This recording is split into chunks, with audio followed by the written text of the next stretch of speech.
पिछले भाग में हमने जाना था कैसे श्री कृष्ण ने अपने पिछले जन्मों के कर्म फल हेतु जरा नामक शिकारी के हाथों अपने पुण्य शरीर का त्याग कर दिया था। कैसे जरा ने वरदान प्राप्त किया, कैसे महारथी अर्जुन ने नीलमणि को प्राप्त किया और उन्होंने इस नीलमणि को कैसे विसर्जित किया। अगर आपने पहला भाग नहीं देखा है तो ऊपर दिए गए इन्फो लिंक पर क्लिक करें। पिछले भाग में हमने जाना कि अर्जुन ने नीलमणि को दंडकारिणी के एक नदी में विसर्जित कर दिया था। समय के साथ यह नीलमणि ओद्रा क्षेत्र में स्थित ब्रह्माद्रि पहाड़ियों के तल पर महानदी के निकट तट पर प्रकट हुआ था। आज जिसे उड़ीसा राज्य के नयेगढ़ जिले के एक छोटे से गांव कांतिलो के नाम से जाना जाता है। यहाँ स्थानीय सवारा प्रमुख विश्ववासु ने श्री विष्णु के त्रिविक्रम स्वरूप को किटुम्ब के रूप में पूजा की। वरदान प्राप्त जरा ने कलयुग में विश्ववासु के रूप में ही जन्म लिया।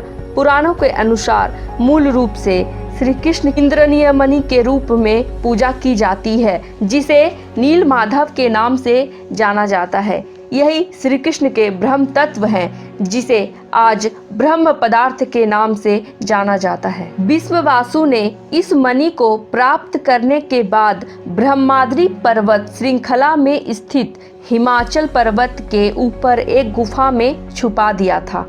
यह स्थान महानदी कुबरिया और कुसुम्बी के संगम के पास स्थित है। इसे उड़ीसा का त्रिवेणी संगम भी कहते हैं। जैसे प्रयाग में वेणु माधव है, वैसे ही नील माधव स्थित हो चुके थे। हर दिन प्रातःकाल विश्ववासु कुटुम्ब की पूजन अर्चना करते थे और किटुम्ब के आने से सवारा कबीले में सुख और समृद्धि फैल गई थी। एक दिन अवंती साम्राज्य के राजा इंद्रद्युम्न ने अंचल के आदिवासियों द्वारा भगवान विष्णु को साक्षात रूप में पूजे जाने की खबर सुनी। वह अचंभित हो गए। एक नीच कुल के कबीले में भगवान साक्षात रूप में कैसे दर्शन दे सकते हैं। वह भगवान विष्णु के परम भक्त थे, परंतु जो सौभाग्य उन्हें प्राप्त न हो सका, वही सौभाग्य कैसे उन आदिवासियों को प्राप्त हो सकता है। पहले उन्होंने पूछताछ के लिए एक दूत को भेजा, परंतु विश्ववासु समेत सवारा कुल के किसी ने भी उन्हें कुछ न बताया। बार बार गुप्तचर महाराज इंद्रद्युम्न को निराश कर रहे थे। इसके उपरांत उन्होंने बलपूर्वक करने का निर्णय लिया, परंतु वो सामान्य आदिवासियों की सेना से हार गए। लगातार हमलों के बावजूद भी वे सफल नहीं हुए।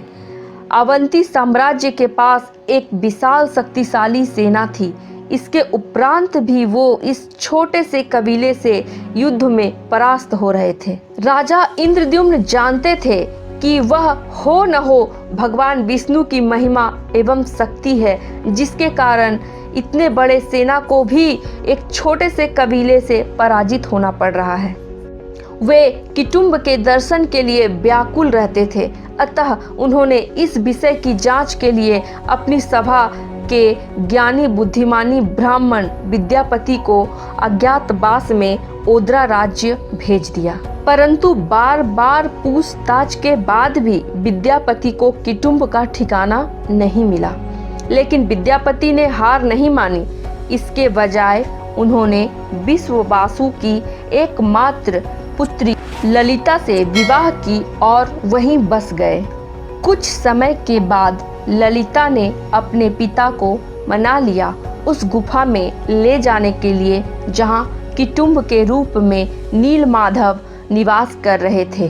अंत में विश्ववसु ने ललिता की बात मान ली, किंतु एक शर्त पर विश्ववसु ने कहा, मैं अपने दामाद को किटुम्ब के समक्ष ले तो जाऊंगा, परंतु उसे उस स्थान पर पहुंचने का मार्ग नहीं दिखाऊंगा।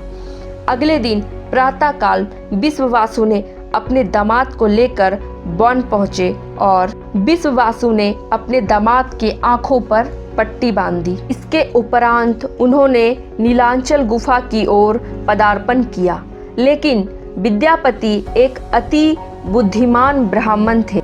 विद्यापति ने एक चाल चली। वह अपने साथ कुछ सरसों के दाने ले गए थे। उन्हें रास्ते में धीरे धीरे गिराते हुए गए। गुफा के पास पहुंचने पर चंदन की एक मनमोहक सुगंध विद्यापति ने अनुभव किया।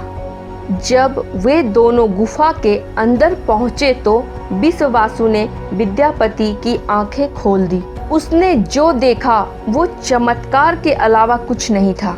विद्यापति ने एक दिव्यमान रोशनी को गुफा को रोशन करते हुए देखा। इस गुफा के केंद्र में एक हृदय के आकार का नीलमणि विश्ववासु द्वारा स्थापित किया गया था और यह रहस्यमान मणि चारों ओर एक उज्जवल प्रकाश उत्सर्जित कर रहा था। यह प्रकाश मानो हजारों सूर्य के समान तेजस्वी था। इस प्रकाश से विद्यापति की आंखें झुलस जा रही थी। तभी उन्होंने देखा कि भगवान विष्णु का चतुर्भुज स्वरूप उस प्रकाश से प्रकट हुआ। विद्यापति अपनी आंखों पर विश्वास नहीं कर पा रहे थे। श्री विष्णु के त्रिविक्रम स्वरूप के दर्शन कर विद्यापति भाव विभोर हो गए थे। विद्यापति ने देखा ये संपूर्ण ब्रह्मांड भगवान विष्णु का ही एक स्वरूप है। दर्शन के उपरांत विद्यापति और विश्ववासु गांव वापस चले गए। उसी रात विद्यापति ने सवारा गांव छोड़ दिया और अवंती राज्य वापस चले गए। उसने राजा इंद्रद्युम्न को किटुम्ब का वृत्तांत कह सुनाया और इस ब्रह्मांड के स्वामी की एक झलक पाने के लिए इंद्रद्युम्न अब व्याकुल हो चुके थे। दूसरी ओर विद्यापति का अंतर्ध्यान होना विश्ववासु को खटक रहा था।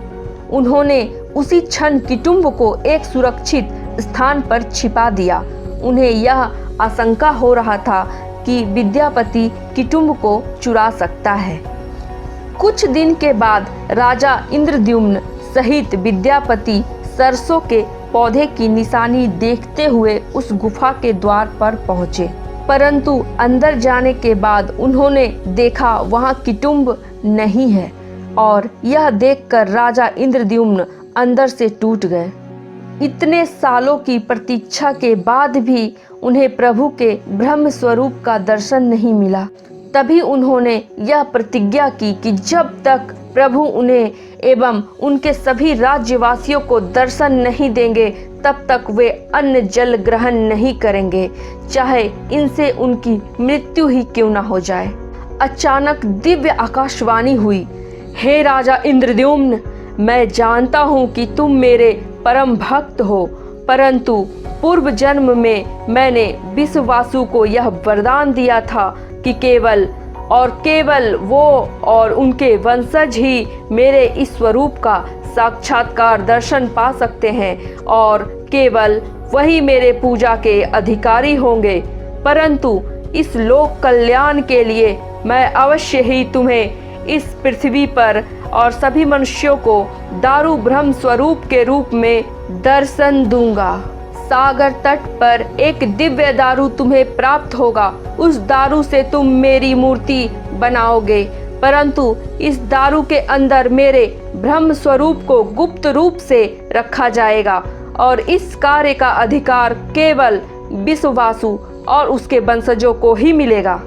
हे राजन, इस विधि को संपूर्ण रूप से गुप्त रखना।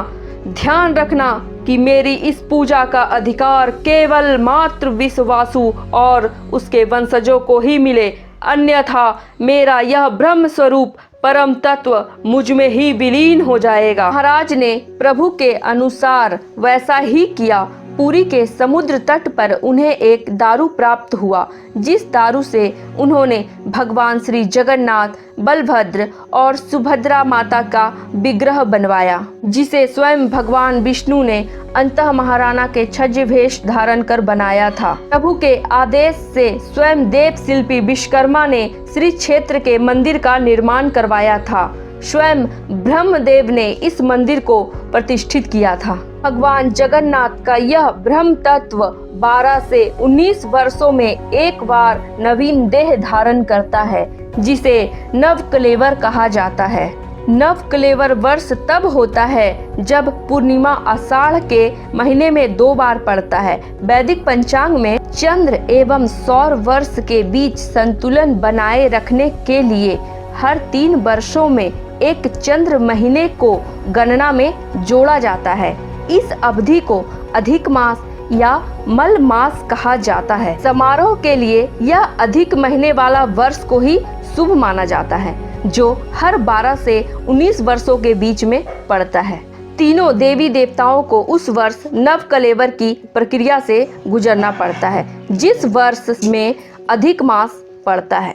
देवी और देवताओं को एक विशेष प्रकार की नीम की लकड़ी से बनाया जाता है, जिसे दारू के नाम से भी जाना जाता है। और अंत में गुप्त रात्रि में ब्रह्म स्थापना की जाती है। इस दौरान श्री क्षेत्र में बिजली को बंद कर दिया जाता है और कोई भी पूरी क्षेत्र में घर से बाहर नहीं निकलता। ब्रह्म स्वरूप को दारू में प्रतिष्ठित किए जाने के दौरान यह दारू ब्रह्म कहलाता है। यह समारोह अति गुप्त एवं अति धैर्य से किया जाता है, क्योंकि पुराणों में यह कहा गया है कि कलयुग के अंत में कल्कि अवतार से पहले एक छोटी सी चूक की वजह से यह ब्रह्म तत्व श्री विष्णु में विलीन हो जाएगा। इसलिए आज भी भगवान जगन्नाथ की इच्छा के अनुसार केवल विश्ववासु के वंशजों को पीढ़ी दर पीढ़ी परम ब्रह्म स्वरूप भगवान जगन्नाथ की सर्वोच्च सेवा करने की अनुमति प्राप्त हुई है। इन्हें दैत्यापति के नाम से जाना जाता है और केवल दैत्यापति ही इस परम तत्व को देख सकते हैं, छू सकते हैं एवं उनकी पूजा कर सकते हैं। विद्यापति एवं उनकी ब्राह्मण पत्नी से उत्पन्न वंशज जगन्नाथ महाप्रभु की पूजा करते हैं, जिन्हें पांडा के नाम से जाना जाता है। और विद्यापति और ललिता के वंशज महाप्रसाद को बनाते हैं, जिन्हें सौरस के नाम से जाना जाता है। प्रभु के इस श्री क्षेत्र में कोई जात पात नहीं रहता। भक्ति एवं श्रद्धा से जो भी प्रभु को पुकारते हैं, प्रभु उनके सकल कष्टों को हरण कर लेंगे एवं उनके श्री चरण में स्थान प्रदान करेंगे। इति यह कथा यही समाप्त हुई। हम आशा करते हैं इस कथा को सुनने वाले केयर फॉर भारत के समस्त दर्शकों को भगवान जगन्नाथ की कृपा एवं आशीर्वाद प्राप्त हो। उनके जीवन से समस्त दुख, रोग, कलेश, कष्ट दूर हो। अगर यह प्रस्तुति आपको पसंद आई हो तो लाइक एवं शेयर अवश्य करें। आज के लिए इतना ही। हम जल्द मिलेंगे एक ज्ञानपूर्ण प्रस्तुति के साथ। राधे राधे।